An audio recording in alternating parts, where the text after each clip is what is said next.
Okay, I'm fairly excited about a recent acquisition. Today's video is going to basically be all about a giant power inverter of sorts that I got delivered for the bus. And we're gonna take it apart, take a look inside, make sure it's all good to go, and then probably power it up and test it. And of course there's a couple other random things we're gonna look at and or talk about, but anyways, here you go. Hopefully you enjoy. I've got hot dogs that require eating.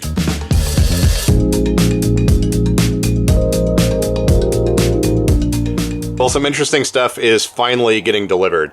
Let me show you what showed up yesterday.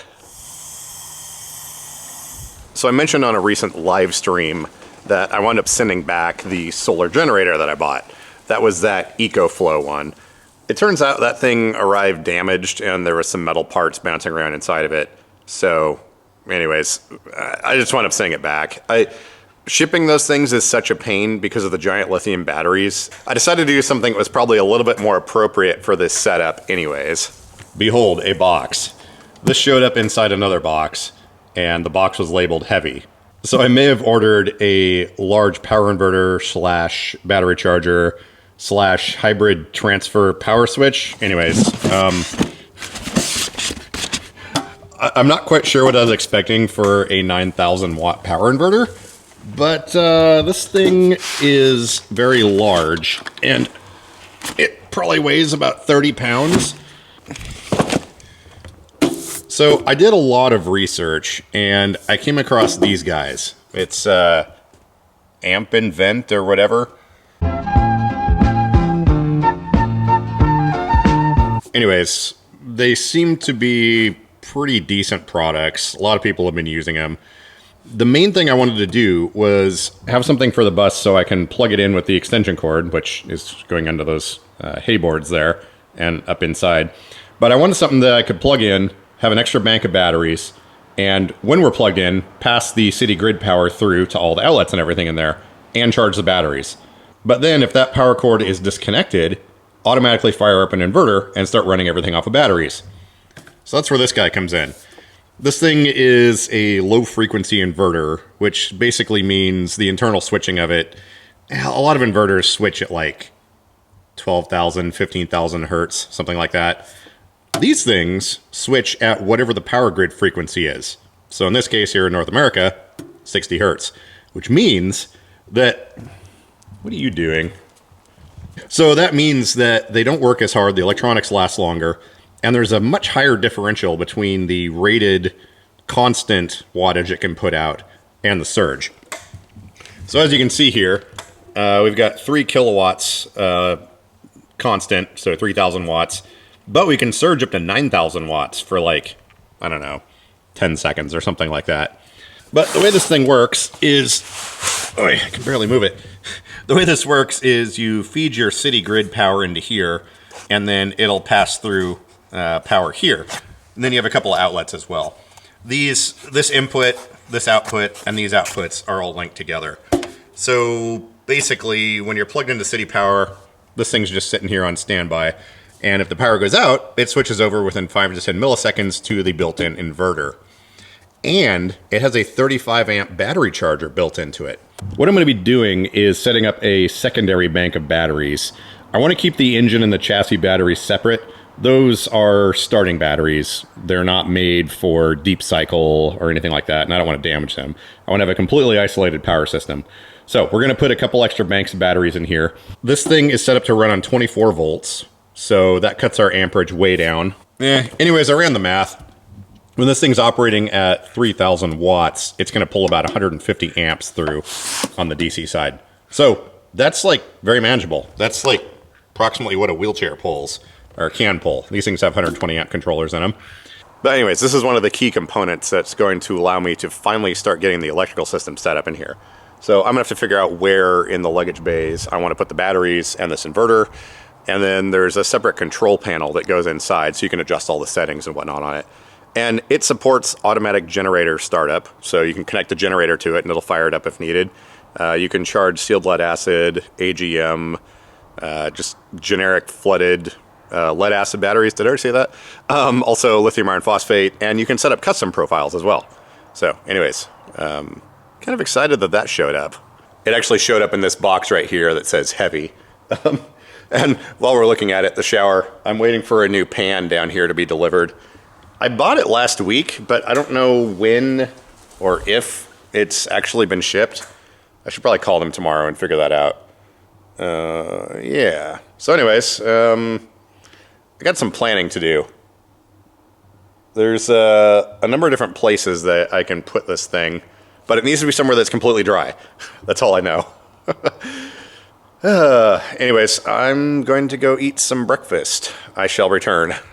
One thing I need to do, though, before I get too carried away, I need to pull the covers off this thing and inspect all the parts in there, make sure nothing was damaged in shipping. I mean, this thing came all the way from China, then through Amazon warehouses, and then eventually ended up in the front yard in the rain here. So when we've got this much power handling, you want to make sure everything's okay. It feels like a pretty solid unit, but regardless, it even said in the manual to take the thing apart and make sure it's all good to go. But that's something I would obviously do anyways. So yeah, we'll probably do that here in a bit.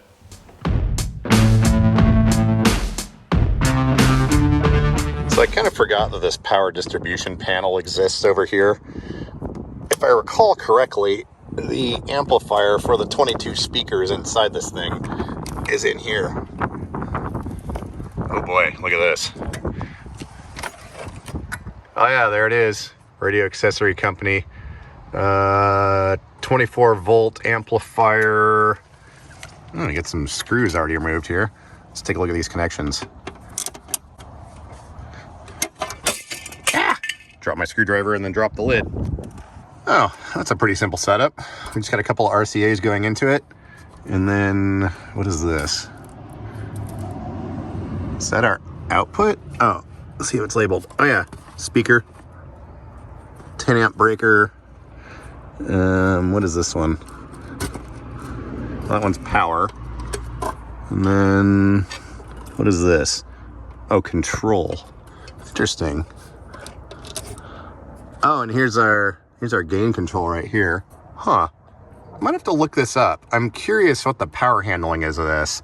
We are running on 24 volts, so you can get a lot more power output from a smaller system. But yeah, I'm curious now. Hang on, this requires two hands. So here's your typical giant bus power distribution panel. You get these connection boards here, and I do have a label for all this, so all these circuits. Post numbers are labeled, and then every wire itself also has a circuit number on it. I've got a fair number of connections in here. Some of these relays aren't looking so hot. Should probably get a couple of replacements for these and maybe clean up these guys here. Got a couple of random bodge wires connected. Oh, the Kenwood ground loop isolator. Or wait, line filter. 2 battery, 2 transceiver. Huh, interesting. Yeah, I should probably hit this with a vacuum cleaner. Oh, lighter ATEC illumination. Okay, well our dash illumination wasn't working, so that probably makes more sense. I got some more contactors up here, some more relays, and it's nice. Like, half the stuff on this bus is 12 volt and half is 24, so it's cool that it's all labeled. Ooh, some really big contactors up here. What is this? 24 volts.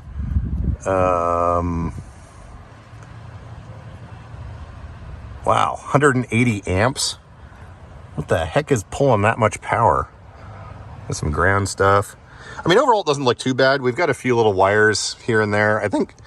I'm pretty sure this here is for the cigarette lighter that was installed. And then we've got a couple other things.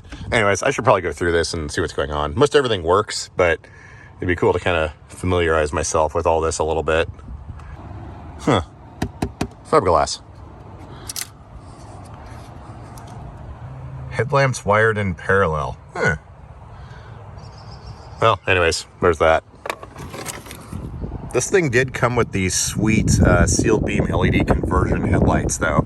These things are pretty cool. The little LED cob is right there, and it blasts backwards to the reflectors. So we got 2 of those on each side. These things looked really nice, and they lit up the road really great on the trip back from LA.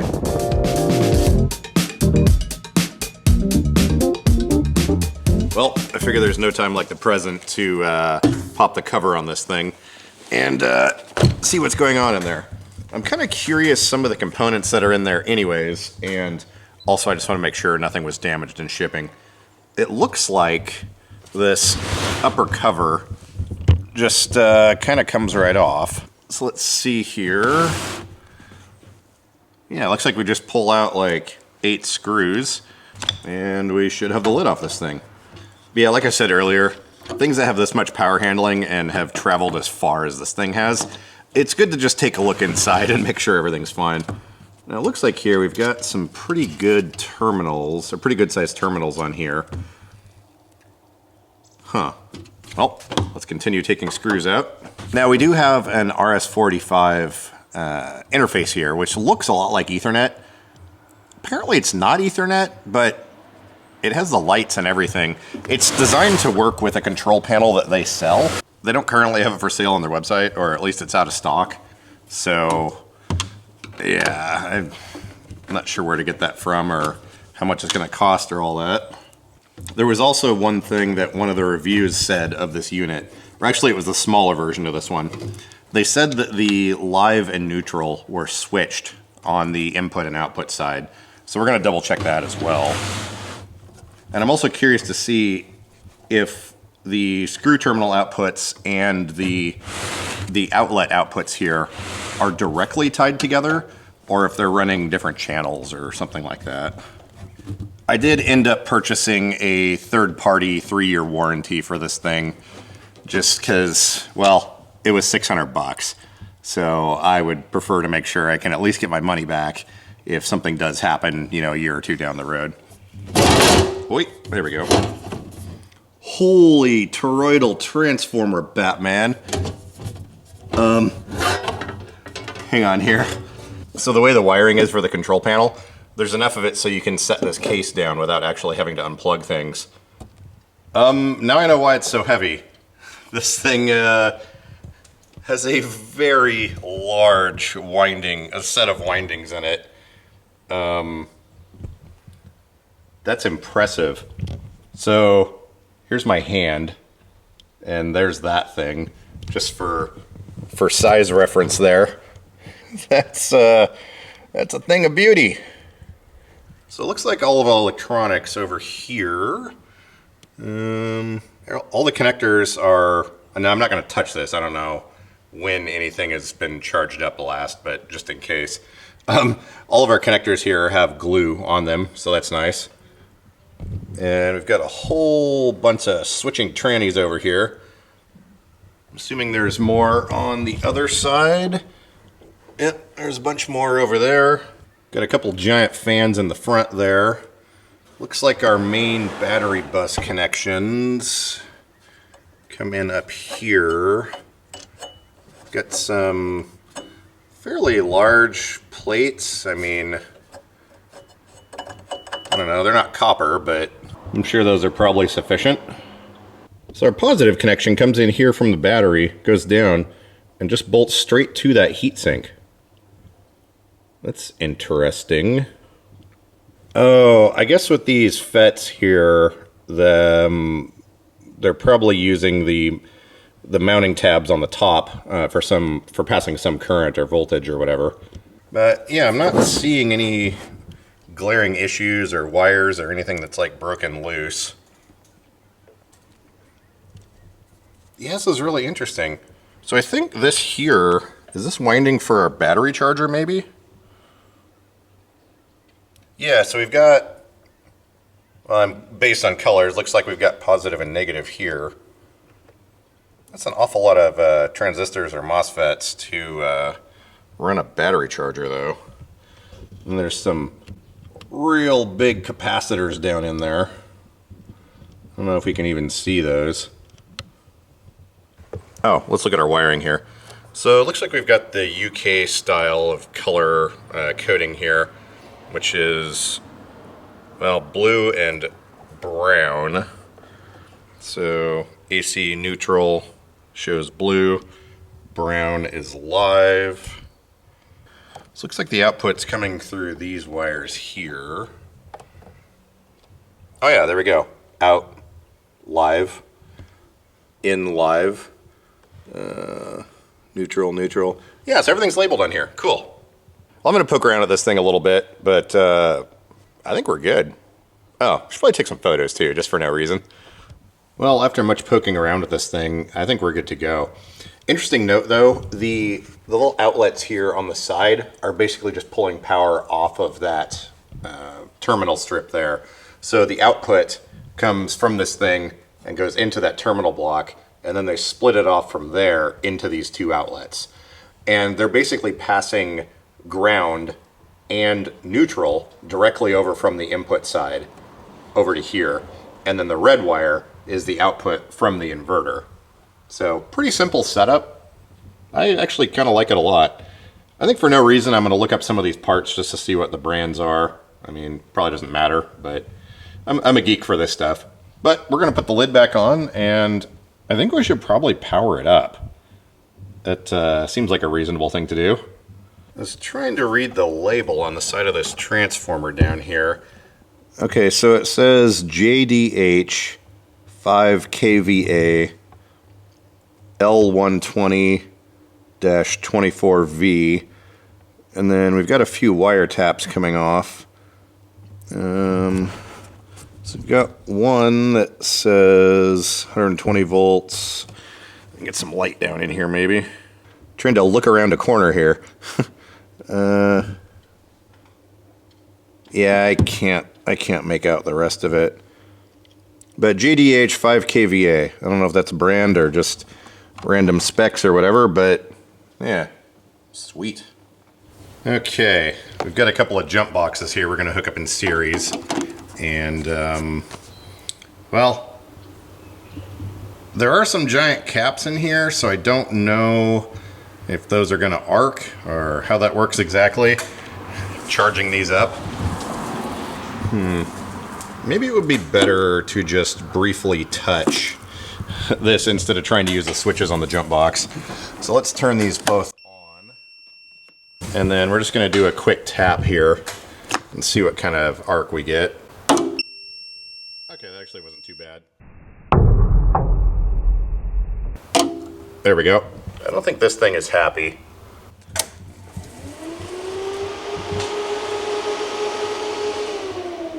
Apparently you have to hold down the power button to get it to turn on. Yeah, okay, so that thing's gonna keep beeping apparently. But yeah, it looks like our inverter's running. We've got battery voltage 23.6, out 120 volts, 0% load. Cool, well it seems to power up.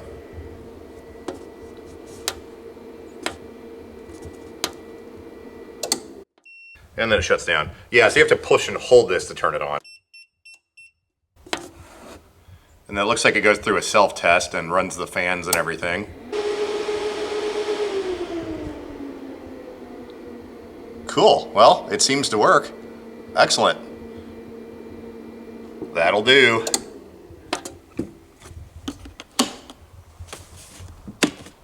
Not sponsored or anything like that. I think I'm supposed to say that because I'm talking about a single brand name product in depth. But anyways, I'll put a link for their store. Oh, I could put an Amazon affiliate link. Yeah, I'll put an affiliate link for this thing in the description down below. And you can check out their Amazon store too. They've got inverters that go anywhere from 12 volts all the way up to 96 volts. So, I don't know. I haven't actually plugged in the power and hooked it up yet, but it seems like a really well-built thing. All the wire routing inside, everything is very carefully tied and routed. The wires aren't just flopping in a breeze. It's not like a rat's nest in there. Everything's zip tied. All the connections have glue on them. So, yeah, I have high hopes for this. Hopefully not jinxing it. Knock on whatever that cardboard is. But yeah, so tomorrow I'm getting some batteries delivered. I'm just gonna run with four, I think they're Odysseys. Yeah, four 60 amp hour Odyssey AGM batteries, mostly because they're free. They're the same ones that I used in the Frontier V6 a while back. They're about 10 years old, but they haven't ever been used. But we're gonna wire them in basically two series banks to 24 volts and then parallel those two together. And I'm gonna get some double aught cable to connect everything together with, because 150 to 450 amps Yeah, and I'm also going to be getting a switch so I can isolate one bank, basically use one bank of batteries, use the other, or use them both. And with this thing having 35 amps of battery charging built in and different charge profiles and all that, I think it should work pretty good. So I'm only going to have, well, there's 60 amp hour batteries, so 2 banks, this will be 120 amp hours. But then we only get 50% depth of charge with sealed lead acid batteries, so probably 60 amp hours of usable power, which, I don't know, better than nothing. It's something to start with. Eventually, I want to get either some of the amp time or ampere time or whatever that brand is, or Battleborn batteries that make some lithium iron phosphate, like 100 and 200 amp hour, like 8D sized batteries. Sorry, I'm using a lot of abbreviations and lingo, but those things are about $1,000 each. I think the ampere time ones are maybe 600, but anyways, for now, at least we'll have a system that should be able to run the pellet stove and my breathing machine overnight. Yeah. So anyways, there you go. My arm's getting tired. I'm gonna put this camera down. So with the typical Oregon winters and fall and spring and summers, because it rains constantly, I've been realizing that humidity is an issue inside that thing. This morning, well, no, yesterday morning. Anyways, I went to grab my tool bag and some of the tools in it were rusty. And I checked, I've got a humidity thing in there now, and we're like 75 to 85% humidity in there pretty much all the time. So I overnighted, well, Amazon Prime overnight, a dehumidifier. And this one is of particular interest because, as it says, it's bucketless. This thing is sort of a low profile one, and it sits on the floor. It's got a tank inside of it, but it's also got a pump. So when the tank needs emptying, it just pumps all of the water out. And, yeah, looks something like that. Ta-da! There we go. Bucket-free humidifier. Maximum dehumidification. No lifting, no heavy buckets, no spills, no mess. This is, well, yeah, apparently a refurbished one. As you can tell, it's got some war wounds already. But, yeah. This is a compressor type one. I think it pulls around 300 watts or so. But at least while I'm plugged into electricity, I can run this thing and hopefully get rid of some of the humidity that is occurring. Oh man, it says remanufactured, but I think used might have been a better description of what's going on here. Manuals and stuff. But yeah, here on the back we've got a drain tube and the power cord. Oh, look at this. We've got a big old crack down the side of it. Oh, and down here too. I don't think that's going to affect the operation of the thing, but what I might do is check and see how much a new one of these is, and if it's like $40 cheaper or something, I might just go ahead and be fine with it. If not, I don't know if they do partial refunds, but yeah, something. Uh-oh. There's a little more damage than I thought. That, for all intents and purposes, looks like where the compressor mounts. And as you can see, that is pushed in pretty far. Well,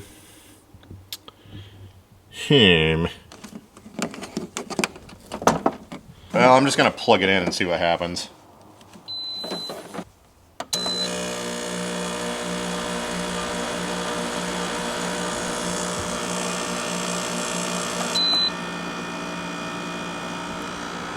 A little bit of rattliness going on down there. The other thing too with all those cracks is I don't know if the tank is going to leak. Well, maybe we're going to have to put this thing up here on the healing bench and take it apart as well. Compressor is sitting here at a pretty hardy angle. I think we might be able to snap some of this stuff back together. There's a couple of wires that got pinched down here. They're not pinched too badly though.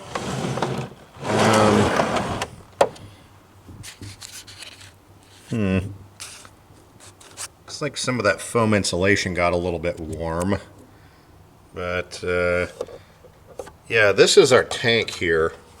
As long as this doesn't leak, I'll probably be okay. But anyways, whatever. I'll talk about this later, maybe I won't. I don't know. It's, meh, whatever. Okay, so time got away from me a little bit. I've been working on that thing for the last hour and a half. I got it working. There was, well, anyways, I might return it. I don't know. We'll see. It's got a problem where the drain pump doesn't turn off.